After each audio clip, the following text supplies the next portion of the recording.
إن الحمد لله نحمده ونستعينه ونستغفره ونعوذ بالله من شرور أنفسنا ومن سيئات أعمالنا من يهده الله فلا مضل له ومن يضلله فلا هادي له ونشهد أن لا إله إلا الله وحده لا شريك له ونشهد أن محمدا عبده ورسوله أما بعد أعوذ بالله من الشيطان الرجيم بفضل بسم الله الرحمن الرحيم ربنا اغفر لي ولوالدي وللمؤمنين يوم يقوم الحساب.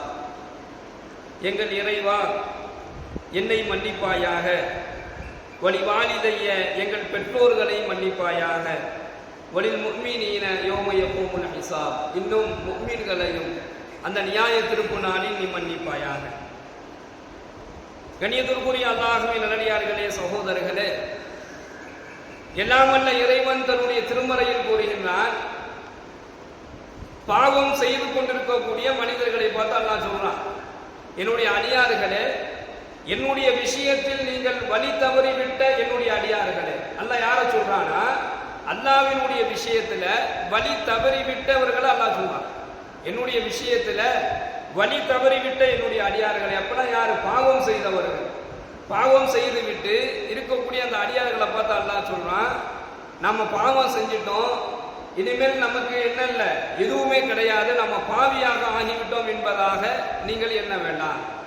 ஏன் சொன்னா, என்னுடைய கருணை மிகவும் உயர்வானது என்பதாக அல்லாஹ். என்னுடைய கருணை மிகவும் உயர்வானது. நம்ம பாவம் செஞ்சிட்டோம், நம்ம பாவிகளாக ஆகிட்டோம், நாம தவறான பாதையிலே நாம இருக்கிறோம், நமக்கு மன்னிப்பே இல்லை என்பதாக நீங்கள் நிராசை அடைந்து விட வேண்டாம்.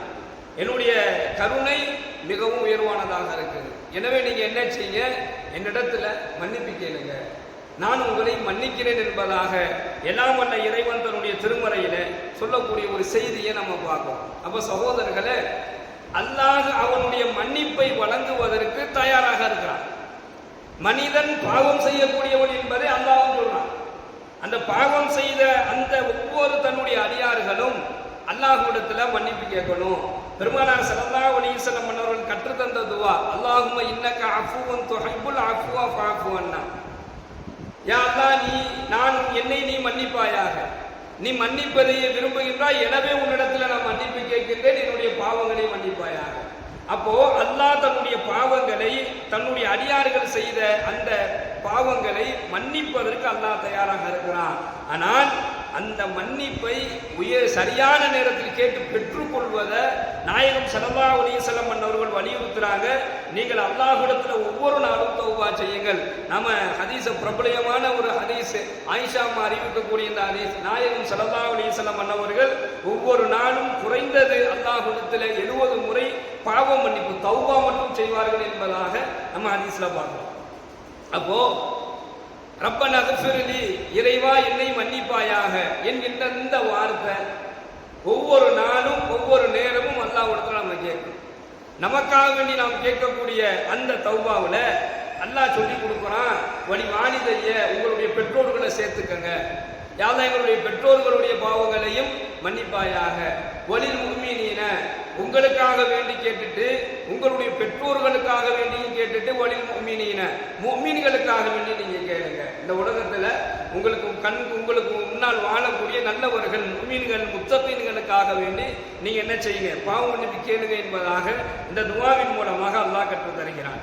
பெருமானார் ஸல்லல்லாஹு அலைஹி வஸல்லம் அவர்கள் கூறியதாக ஹஜ்ரத் அபூ ஹுரைரா ரலியல்லாஹு அவர்கள் இந்த ஹதீஸ் அறிவிக்கிறாங்க, அல்லாஹ் யாருக்கு சிறந்த வாழ்க்கையை இம்மையிலும் மறுமையிலும் வழங்குவான் அப்படின்னு சொன்னா, யார் அல்லாஹ்விடத்துல அதிகமாக பிரார்த்தனை செய்யறாங்களோ அவங்களுக்கு தான் என்ன கிடைக்கும், இரு உலக வாழ்க்கையிலையும் அல்லாஹ் சிறந்ததா வழங்குறான். அப்ப இந்த பிரார்த்தனை ரொம்ப முக்கியம். துவா இல்லை அப்படின்னு சொன்னா நாளைக்கு மறுமை நாளையில அல்லாஹ் அவர்கிட்ட பேச மாட்டான். யார் அல்லாஹ்விடத்துல இங்க துவா செய்யலையோ, யார் அல்லாஹ்விடத்துல இங்க பிரார்த்தனை செய்யலையோ அவங்கள பத்தி பெருமானார் சொல்லும் பொழுது, நாளை மறுமை நாளையில துவா இல்லாதவரை அல்லாஹ் சந்திக்க மாட்டான், துவா இல்லாதவரிடத்துல அல்லாஹ் பேச மாட்டான். அப்ப இந்த துவா இருக்குது ரொம்ப உயர்வானது. இப்ப யார் இதனைய கேட்க முடியும் அப்படின்னு சொன்னா, ஸல்லல்லாஹு அலைஹி வஸல்லம் சொல்றாங்க, பேணுதலான வாழ்க்கையை வாழக்கூடியவருக்கு ஒவ்வொரு நாளும் அல்லாஹ் அவனிடத்தில் கையேந்தக்கூடிய வாய்ப்பு அல்லாஹ் கொடுப்பான். பேணுதலான வாழ்க்கையை வாழக்கூடியவர். பேணுதலான வாழ்க்கையில மிகவும் பாவத்தினுடைய சுமைகள் இல்லாமல் வாழக்கூடியவர். யாரிடத்துல பேணுதல் வந்துருச்சோ அவங்கள்ட்ட பாவம் குறைஞ்சிடும். பாவத்தை அல்லாஹ் படிப்படியா இல்லாம ஆக்கிடுவான். பேணுதல் இல்லாதவர்கிட்ட பாவம் இருக்கும். யாரிடத்துல பேணுதல் வந்துருச்சோ அவர்கிட்ட பாவங்கள் குறைந்துடும்.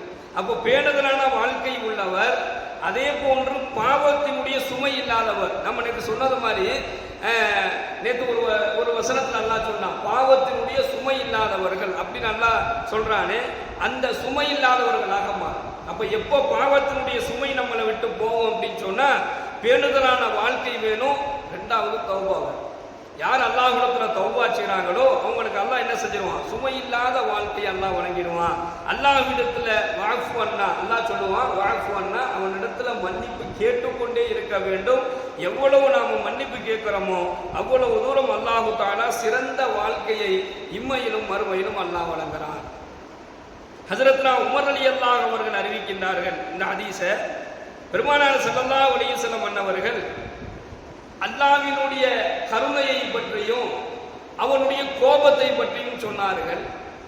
அப்போ அல்லாஹ்வினுடைய கருணை இருக்குது, அல்லாஹ்வினுடைய கோபத்தை விட அது உயர்ந்ததாக இருக்கிறது என்பதாக சொன்னாங்க. அல்லாஹ்வினுடைய கருணை அல்லாஹ்வினுடைய கோபத்தை விட உயர்ந்துச்சு. அப்போ அல்லாஹ்வினுடைய கோபம் என்பது எந்த நேரமும் அல்லாஹ் அடியானுக்கு காட்டுவான் அப்படின்னு சொன்னா காட்ட மாட்டான், அல்லாஹ் விட்டுருவான். ஆனால் அல்லாஹ்வினுடைய கருணையை எல்லா நேரமும் அல்லாஹ் காட்டிக்கிட்டே இருக்கும். அல்லாஹ்வினுடைய கருணை இல்லை அப்படின்னு சொன்னா இங்கே நாம எதையுமே செஞ்சிட முடியாது. அல்லாஹ்வினுடைய கோபம் மட்டுமே இந்த உலகத்துல அடியார்கள் மீது அல்லாஹ் காட்ட ஆரம்பிச்சான் அப்படின்னு சொன்னா யாருமே வாழ முடியாது. அப்ப அல்லாஹ்வுடைய கருணையை விட அல்லாஹ்வினுடைய கோபத்தை விட கருணை ரொம்ப உயர்ந்தது என்பதாக நாயகம் ஸல்லல்லாஹு அலைஹி வஸல்லம் கூறியதாக ஹஜ்ரத்னா உமர் ரலியல்லாஹு அவர்கள் அறிவிக்கின்றார்கள். அப்ப அல்லாஹ்வினுடைய கருணை இருக்குது, அதை அதிகமாக கேட்பது நம் மீது கடமையாக இருக்குது.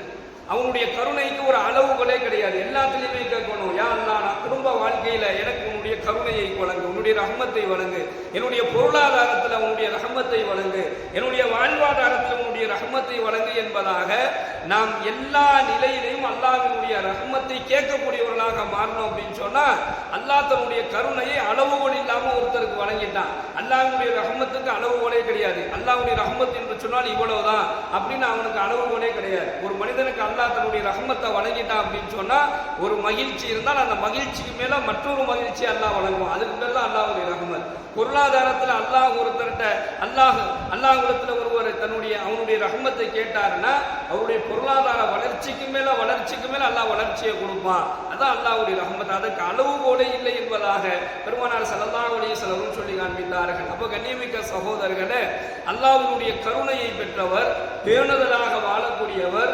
பாவத்தினுடைய சுமைகளை விட்டு தன்னை பாதுகாத்துக் கொண்டவர், இந்த நிலையில் இருக்கக்கூடியவர் அல்லாஹ்விடத்துல தௌபா செய்தால், அல்லாஹ்விடத்துல துஆ கேட்டா விரைவாக என்ன செஞ்சிடறான்? அல்லாஹ்வுடைய துஆக்களை ஏற்றுக்கொள்கின்றான்.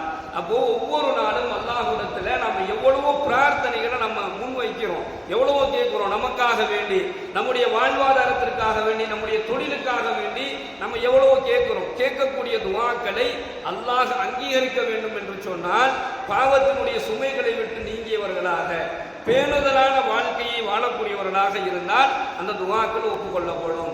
எல்லாம் வல்ல இறைவன் அந்த பேணுதலான வாழ்க்கையையும் நாம் செய்திருக்கக்கூடிய பாவத்திலிருந்து தௌபா செய்து அந்த பாவத்தை விட்டு வெளியாகக்கூடிய அந்த நற்பாக்கியத்தையும் அல்லாஹ் நம் அனைவருக்கும் வழங்குவானாக. வாய்தாவானா அல்ஹம்துலில்லாஹி ரப்பில் ஆலமீன். அஸ்ஸலாமு அலைக்கும் வரஹ்மத்துல்லாஹி வபரகாத்துஹு. சுப்ஹானல்லாஹி வபிஹம்திஹி, சுப்ஹானக்கல்லாஹும்ம வபிஹம்திக, ونشهد أن لا إله إلا أنت نستغفرك ونتوب إليك. سبحان ربك رب العزة عما يصفون وسلام على المرسلين والحمد لله رب العالمين. صلى الله على محمد صلى الله عليه وسلم. صلى الله على محمد صلى الله عليه وسلم. صلى الله على محمد.